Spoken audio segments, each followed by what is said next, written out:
आजच्या या सेशनमध्ये आपण बघणार आहोत ई-ऑफिसमध्ये जे ई-फायलिंग सिस्टम आहे, त्यामध्ये आपल्याला जे रोल मॅपिंग असतात, राइट? तर आपल्याला माहिती असायला पाहिजे, की ते रोल मॅपिंग कसं चेक करता येतात किंवा कुठं बघायला मिळतात. त्याचबरोबर तुमचं जे डॅशबोर्ड आहे ई-फाईल सिस्टमचं, पहिल्यांदा आपण बघितलं होतं, की यामध्येच व्हिडिओ आहे तयार केलेला, की ई-ऑफिसचं डॅशबोर्ड. पण आता जे स्क्रीनला तुमच्या व्हिजिबल आहे, हे आहे की ई-फाईल सिस्टमचं डॅशबोर्ड.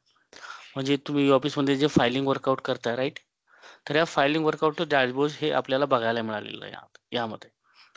तर हे कसं बघायचं? तर यामध्ये बघा इथं डॅशबोर्ड आणि व्ह्यू नावाचे एक ऑप्शन आहे, राइट? तर यावरती क्लिक करायचं जेणेकरून तुम्हाला हा अशा प्रकारचा एक इंटरफेस येतो. तर हा इंटरफेस म्हणजेच काय की तुमचं ई फाईल सिस्टमचं डॅशबोर्ड. आता यामध्ये महत्त्वाच्या कोणत्या गोष्टी आहेत ते आपण समजून घेऊया. तर सर्वात महत्त्वाचं आहे या डॅशबोर्डवरती तर तुमचं करंट असाइन रोल. म्हणजेच काय, की तुम्ही जे युजर आहात ह्या ई-ऑफिस सिस्टममध्ये, तर तुम्हाला काय-काय रोल दिलेले आहेत, जेणेकरून तुम्ही त्या रोलच्या हिशोबाने वर्कआउट करू शकता ई-ऑफिसमध्ये. तर हे माहिती असणं खूप गरजेचं आहे आणि रोल मॅपिंग नसेल, तर करून घेणं पण खूप गरजेचं आहे. आणि काही-काही वेळेला होऊ शकतात, की प्लस मायनस कमी जास्त गोष्टी असू शकतात मॅपिंग. तर ते तुम्हाला ॲड अपडेट करता येतात त्यामध्ये. तर ते तुमचे ई-ऑफिस जे कोणी ॲडमिनिस्ट्रेटर असेल, त्यांच्या परमिशननी, त्यांच्या माध्यमातून आपल्याला ह्या गोष्टी रोल मॅपिंग जी आहे, चेंज करता येतात. तर फॉर एक्झाम्पल जे आता हा युजर आहे, तर या युजरला करंट रोल काय असाइन आहे, जेणेकरून काय-काय ॲक्टिव्हिटी तो यामध्ये करू शकतो ई-ऑफिसमध्ये. तर सर्वात महत्त्वाचं पहिलं रोल बघा बघा दिलेला आहे, डिपार्टमेंटल रिसीव्हर. म्हणजेच काय, की हा डिपार्टमेंटल लेव्हलला फाईल जे रिसीव्ह होणार डिपार्टमेंटला, ते रिसीव्ह करू शकतोय. त्यानंतर डिपार्टमेंटल सेंडर आहे, राइट? डिपार्टमेंटल रिसीव्हर पण आहे, सेंडर पण आहे. आणि त्याचबरोबर बघा, हा डाउनलोडर पण आहे. डिपार्टमेंटल सेंडर आणि रिसीव्हर आणि त्याचाच एक तो डाउनलोडर. डाउनलोडर म्हणजेच काय, की ज्या काही फाइल्स क्रिएट होतात ई-ऑफिसमध्ये, ई-फाईल सिस्टममध्ये, तर ते फाईल डाउनलोड करायचं प्रोव्हिजन हे सगळ्यांना मॅप केलेलं जात नाही. स्पेसिफिक युजरला आपण ते ठराविक युजरना ते ऑप्शन देऊ शकतो किंवा दिला जातो. तर त्यामध्ये आपल्याला फाईल हे डाउनलोड करता येईल, जेणेकरून तुम्हाला हे रोल मॅप असेल तर. तर त्याकरिता हा ऑप्शन बघा इथं दिलेला आहे डिपार्टमेंटल सेंडर, डाउनलोडर आणि रिसीव्हर पण.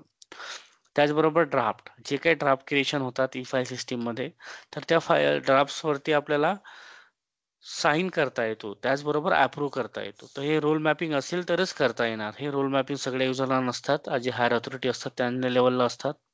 पण सध्या ह्या युजरला आपण ते रोल मॅपिंग केलेलं आहे. तर इथं बघा ते दिलेलं बघायला मिळेल यामध्ये.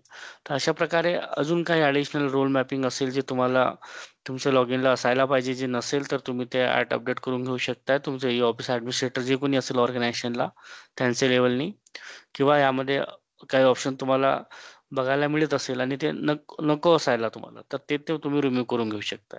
तर त्याकरिता हा इंटरफेस खूप महत्त्वाचा आहे. डॅशबोर्डमध्ये व्ह्यूवरती क्लिक करा. हा इंटरफेस येतो ज्यामध्ये आपल्याला करंट असाइन रूल बघायला मिळतात. त्याचबरोबर यामध्ये बघा अलर्ट आणि नोटिफिकेशन हे खूप महत्त्वाचं पार्ट आहे. ज्यामध्ये फाईल रिगार्डिंग आणि तुमचं रिसिप्ट. रिसिप्ट म्हणजे काय सिंगल डॉक्युमेंटेशन वर्कआउट आणि फाईल म्हणजे ज्यामध्ये फाईल नोटिंग, टिप्पणी जे आपण म्हणत असतो राइट? मराठीमध्ये आपण त्याला नोटिंग म्हणतो.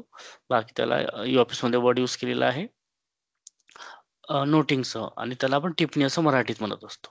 तर त्यामध्ये जे काही महत्त्वाचे आहेत, फॉर एक्झाम्पल प्रायोरिटीचे किती फाईल्स आहेत. त्यामध्ये ड्यू डेट वगैरे सेट असेल तर लगेच तुम्हाला इथं ते व्हिजिबल होणार. त्याचबरोबर तुमचं पार्क ड्यू डेट म्हणजे त्या ड्यू डेट झालेल्या फाईल किती पार्क आहेत तुमच्या लॉगिनला, तर त्याचा नंबर येईल. त्याचबरोबर पार्क ड्यू डेट स्लॅब म्हणजे पास झालेलं म्हणजे ड्यू डेट आहे त्याच्यापेक्षा जास्त ओव्हर ड्यू झालेल्या प्रकारच्या फाईल्स, तर त्या ह्या नंबरने बघायला मिळतात.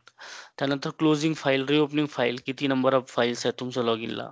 File requested by author, auditor, review by due date.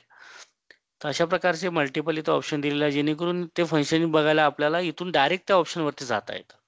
तर त्याकरिता हा इंटरफेस दिलेला आहे म्हणजेच काय तुमचं ई फाईलचं डॅशबोर्ड. ज्यामध्ये फिजिकल फाईल्स, इलेक्ट्रॉनिक फाईल कशाप्रकारे रिप्रेझेंटेड करत आहेत ग्राफिकली. तर त्याकरिता हा डॅशबोर्ड आहे. जेणेकरून आपल्याला ते सोप्या पद्धतीने ट्रॅक करता येतात. आता फॉर एक्झाम्पल मला इथं बघायचं आहे की नंबर ऑफ पार ड्यू लास्ट स्लॅब फाईल किती आहे. तर यावरती मी क्लिक करणार. तर ऑटोमॅटिक त्या इंटरफेसला येणार.